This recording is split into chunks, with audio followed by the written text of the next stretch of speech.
Ele nos libertou do império das trevas. A graça e a paz do Senhor Jesus. Esse início de Colossenses, capítulo 1, no versículo 13, já nos traz uma maravilhosa notícia. Ele nos libertou do império das trevas. Apenas esse início já nos mostra três coisas. A primeira, que Deus é o libertador do seu povo. É Deus que salva o seu povo, os seus eleitos. A segunda, que se Ele nos libertou, então isso quer dizer que todos estavam presos, cativos do império das trevas, mostrando assim que nenhum ser humano é livre. Desde o nosso nascimento, já nascemos pecadores, escravos do pecado e de Satanás. A terceira é que Ele nos libertou. Ele.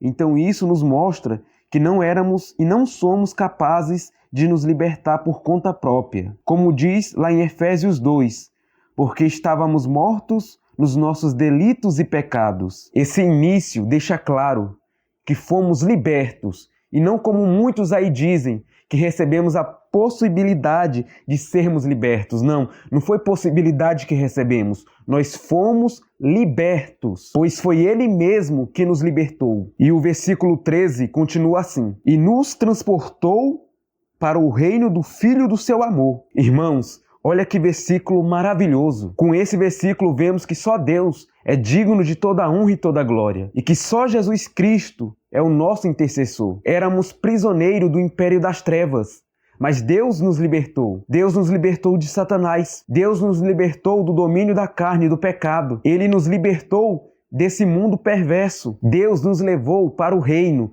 e a proteção do Filho do seu amor. Esse é Jesus. Irmãos, falta até palavras para descrever o quão maravilhoso isso é, o quão belo. Quero que vocês reparem uma coisa, irmãos. Veja, reino do Filho do seu amor. Filho do seu amor. Em outras traduções da Bíblia diz assim: Filho amado. Você agora consegue ver o porquê Deus te ama? É porque você foi transportado, levado para o reino de seu Filho, que Ele ama. Deus te deu a Jesus. Somos de Jesus e estamos protegidos pelo Senhor Jesus. Você entende agora porque Deus te ama? Porque Ele olha para você, Ele vê Jesus. Pertencemos a Jesus. Somos de Jesus. Não somos mais domínio de Satanás. Ele nos libertou do império das trevas. O império das trevas não tem mais domínio sobre nós. Olha que maravilha! E no versículo 14 diz assim: no qual temos a redenção, a remissão dos pecados. Antes, quando éramos prisioneiros de Satanás, fazíamos a vontade dele, pois éramos seus escravos. Todo o nosso ser, vontade, desejos eram inclinados para o mal, para fazer a vontade de Satanás. Só que depois que Deus nos libertou em Cristo Jesus, não somos mais escravos do império das trevas. Deus nos transformou, nos inclinou para Ele. Ele mudou nossos desejos e vontades. Ele transformou o nosso intelecto caído. Deus tirou as escamas dos nossos olhos e nos mostrou Cristo.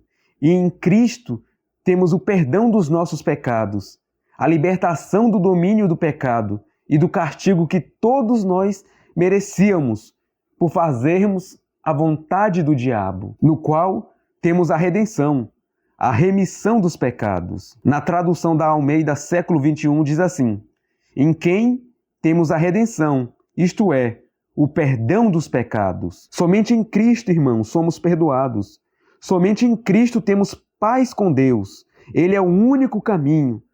Não existe outro meio ou outro intercessor. Não há santo ou santa ou profetas. Somente Jesus. Irmãos, agora se deleitem com o versículo 15.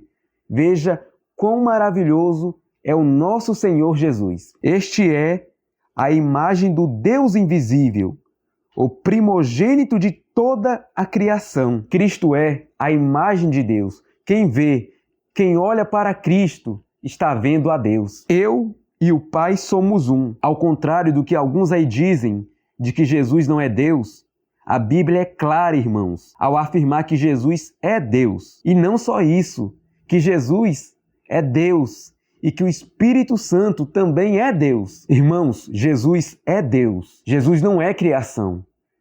Desde a eternidade, Jesus e o Pai estavam. O Pai, o Filho e o Espírito Santo sempre existiram. De igual forma, os três são um. Então esse primogênito de toda a criação não quer dizer que Jesus foi o primeiro a ser criado. Paulo aqui quer dizer que Jesus é o filho favorecido, que é o principal herdeiro de um patrimônio familiar. O termo primogênito foi usado para indicar posição, porque ele, Jesus, é especialmente amado pelo seu Pai, e porque nele, por ele e para ele foram criadas todas as coisas, como veremos aqui nos próximos versículos. Jesus é soberano sobre toda a criação, irmãos. Ele desfruta de todos os direitos sobre ela, pois nele foram criadas todas as coisas, nos céus e sobre a terra, as visíveis e as invisíveis, sejam tronos, sejam soberanias, quer principados, quer potestades. Tudo foi criado por meio dele e para ele. Jesus é tanto o agente como o objetivo da criação. Tudo foi criado por meio dele e para ele. Cristo é o Senhor. Ele não é criado como nós, como os anjos. É Cristo que devemos reverenciar. Ele é o Senhor. Ele é antes de todas as coisas.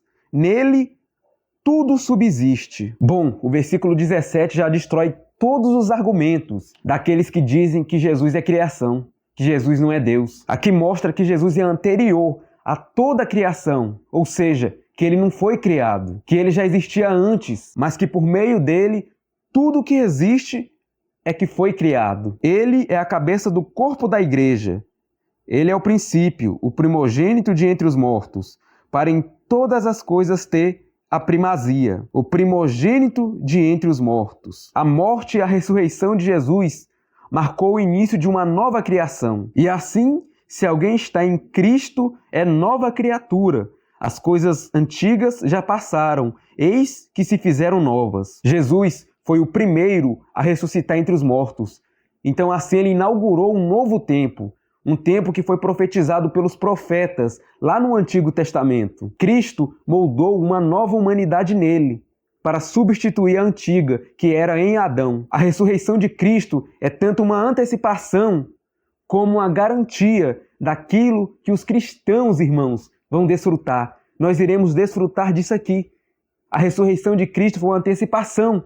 Ele foi o primeiro e uma garantia que Deus nos mostrou que vamos desfrutar, que vamos ressuscitar também. Porquanto, aos que de antemão conheceu, também os predestinou, para serem conformes à imagem de seu Filho, a fim de que ele seja o primogênito entre muitos irmãos. E no versículo 18 de Colossenses capítulo 1 diz assim: para em todas as coisas ter a primazia. Sem diminuir a glória que Cristo já tinha com Deus Pai, a ressurreição de Jesus o destinava a uma posição superior e que conquistou para ele um nome ainda maior e foi designado Filho de Deus com poder, segundo o Espírito de Santidade, pela ressurreição dos mortos, a saber, Jesus Cristo, nosso Senhor, pelas virtudes de sua ressurreição da morte.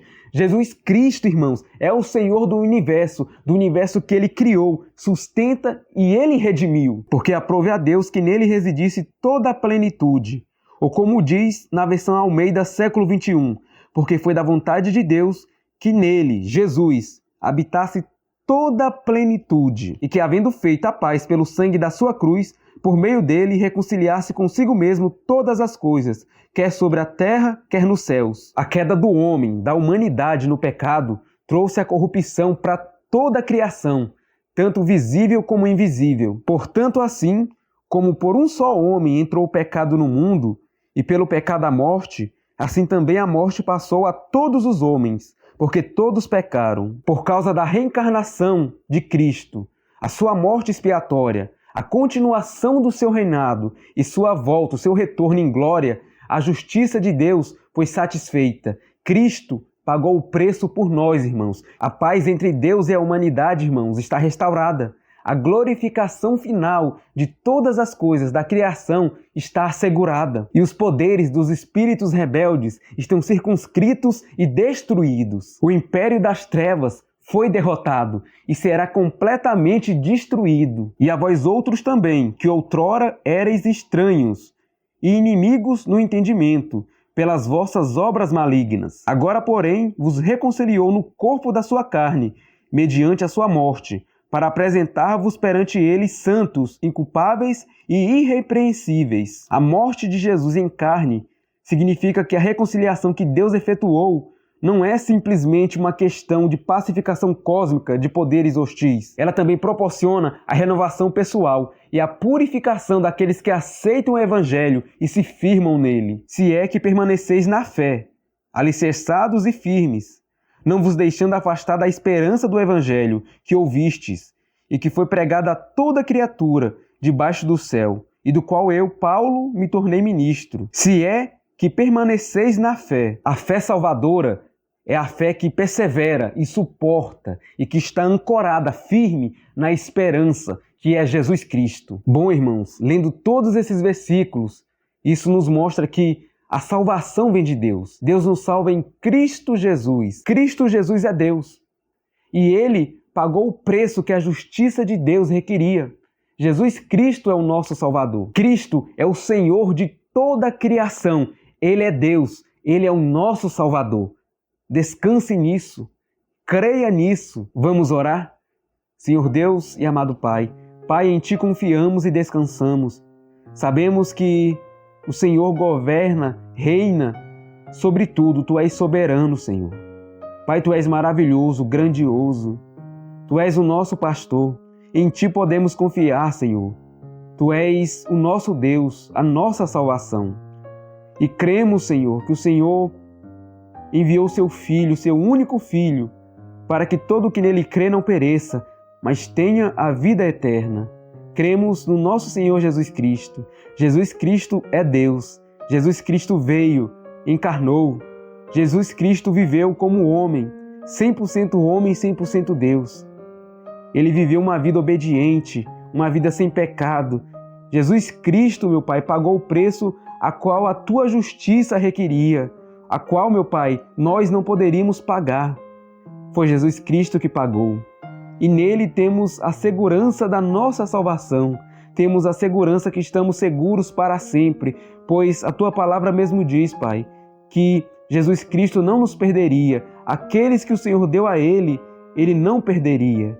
Porque o Senhor Jesus Cristo é o Salvador perfeito. Não existe falhas.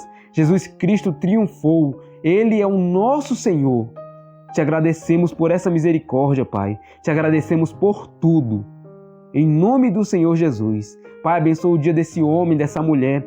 Abençoa o dia dessa pessoa. Que seja um dia, meu Pai, para honra e glória do Teu santo e poderoso nome. Te agradecemos pela Tua palavra. Te agradecemos por tudo que o Senhor tem nos feito. Pai, muito obrigado. Amém. Glória a Deus. Irmãos, leia Colossenses capítulo 1 na sua casa. Reflita sobre ele, leia. Nem que passe a semana toda você lendo só isso. Leia. E peça para Deus revelar quem Cristo Jesus é. A beleza de Cristo Jesus está contido nesse capítulo. É maravilhoso, irmãos. É incrível. Muito obrigado por assistir esse vídeo. E que Deus abençoe a todos, em nome do Senhor Jesus. E até a próxima, se assim Deus nos permitir.